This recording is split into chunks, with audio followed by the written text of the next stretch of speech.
हैं? अरे वाह, ठीक है बेटा, मैं कल ही आती हूँ। जब माँ जी शहर पहुंची तो बेटे बहू ने बहुत अच्छे से स्वागत किया। लीजिए माँ जी चाय। अरे गर्मा गर्म पकोड़े ले आओ माँ के लिए। नीरू रसोई में गई और 2 मिनट में ही पकोड़े ले आई। जी ये लीजिए। बहू जादू से बनाए हैं क्या? अभी तो रसोई में गई थी। यम्मी। माँ जी शीला रसोई में पकोड़े तल रही है, मैं बस लेकर आई। हे भगवान, मेरा धर्म भ्रष्ट कर दिया तूने। अब तो गंगा जल से शुद्धिकरण करना होगा। दूसरे दिन, माँ जी मैंने नाश्ता बना दिया है, ऑफिस जा रही हूँ। पर अभी तो घर का सारा काम पड़ा है। शीला आती ही होगी, झाड़ू पोछा बर्तन कपड़े वो सब कर लेगी। हमारे जमाने में घर का सारा काम हम ही करते थे। जी माँ जी आप बहुत होशियार हैं, मैं घर ऑफिस दोनों नहीं संभाल पाती। तो जरूरत क्या है घर से बाहर जाकर चाकरी करने की? वैसे भी घर का काम खुद करने से घर में बरकत आती है, समझी? पर माँ जी। पर वर कुछ नहीं, इस महीने की पगार मिले फिर ऑफिस बंद है। हाँ।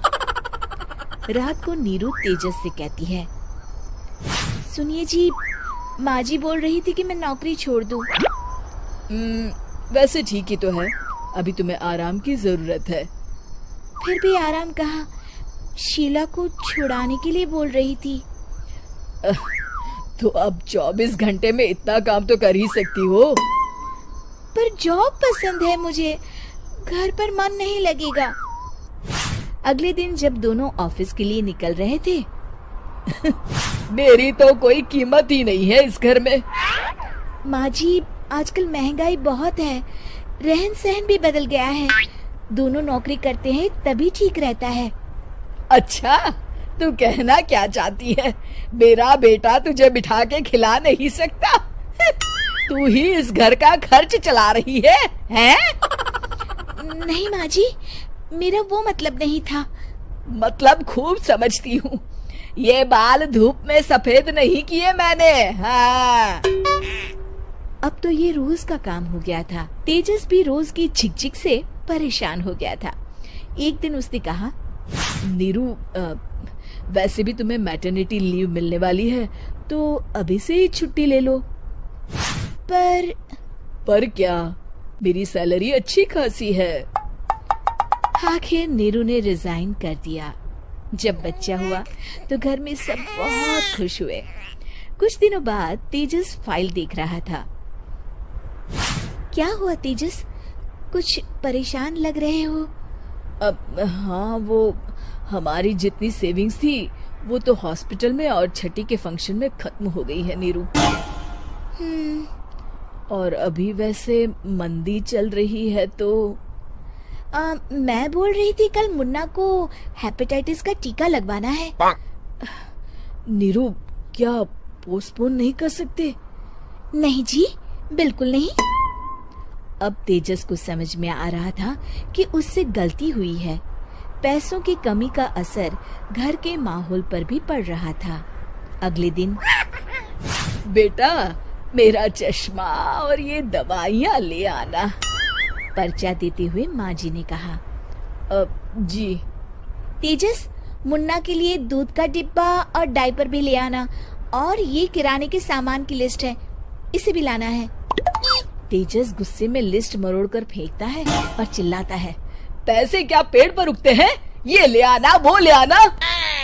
अरे पर ये जरूरत का सामान ही है। वो गुस्से में बिना कुछ कहे ऑफिस चला गया। अरे लंच तो ले जाइए। नीरू दौड़कर डिब्बा पकड़ाती है। एक दिन खाना खाने के बाद, नीरू अब तो मुन्ना कुछ बड़ा हो गया, तो अब तुम वापस ज्वाइन कर लो ना जॉब। पर इस रिसेशन में जॉब मिलना बहुत मुश्किल है। ट्राई तो करो। फिर मुन्ना? माँ जी है ना, और एक फुल टाइम मेड भी लगा लेंगे। पर माँ जी, उन्हें तो पसंद नहीं। तभी माँ जी वहाँ आ जाती है और प्यार से नीरू के सर पर हाथ फेरते हुए बोलती है, अब मेरी समझ में आ गया बहू, पहले के और अब के समय में अंतर है। तुम काम शुरू करो, मुन्ना की जिम्मेदारी मेरी। मेरी प्यारी माँ जी। ये कहकर नीरू उनके गले लग गई। शिक्षा, परिवर्तन संसार का नियम है, हमें भी समय के साथ चलना चाहिए। उम्मीद है कि आपको हमारी ये कहानी पसंद आई होगी।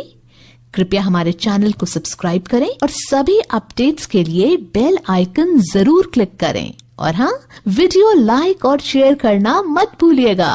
Bye bye.